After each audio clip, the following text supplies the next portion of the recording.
Bangla live 24/7-এ আপনাদের সকলকে স্বাগত জানাই। রচনার পর সৌরভ। মমতার সঙ্গে ৩০ মিনিটের বৈঠক সারলেন মহারাজ। ভোটের আগে জোর জল্পনা। লোকসভা নির্বাচনের আগে সরগরম রাজ্য রাজনীতি।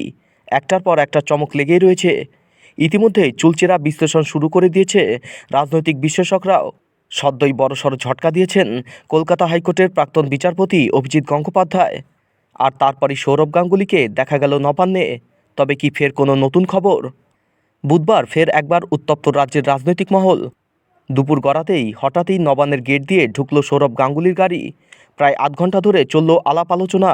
ভোটের মুখে মহারাজের হঠাৎ নবান্ন সফর দেখে বেশ চমকেই গেছেন সকলে। তবে কি রাজ্যবাসীর জন্য পরের চমকটা তিনিই নিয়ে আসছেন? লোকসভা নির্বাচনের নিঘণ্ট প্রকাশ না হলেও হিসেব বলছে হাতে মাত্র আর কয়েকটা মাস রয়েছে। ইতিমধ্যেই জাতীয় নির্বাচন কমিশনের ফুল বেঞ্চও ঘুরে গিয়েছে বাংলাতে। প্রথম দফার প্রার্থী ঘোষণা করে দিয়েছে বিজেপি। তালিকায় রয়েছে একাধিক চমক। ভোটের মুখে তাপস কৌস্তভরাও জানিয়ে দিয়েছেন তাদের আস্থা পদ্ম প্রতীকেই। এদিকে বহুল চর্চিত বিচারপতি অভিজিৎ গঙ্গোপাধ্যায়ও বিজেপির দিকে পা বাড়িয়েছেন। এই অবস্থায় তৃণমূলও যে পিছিয়ে থাকবে না সে কথা বলাই বাহুল্য। ইতিমধ্যেই জোড়া ফুলের প্রার্থীর তালিকা নিয়েও ভেসে আসছে নানা গুঞ্জন। বিশেষ করে বাংলার জনপ্রিয় নায়িকা রচনা ব্যানার্জির তৃণমূলের যোগদানের খবরে রীতিমতো শোরগোল পড়ে গেছে রাজ্যে। দিদি নাম্বার ওয়ান খ্যাত এই সঞ্চালিকা যদি ঘাসফুলের নাম লেখান তাহলে তা যে তৃণমূলের মাস্টার স্ট্রোক হবে সে কথা বলাই যায়।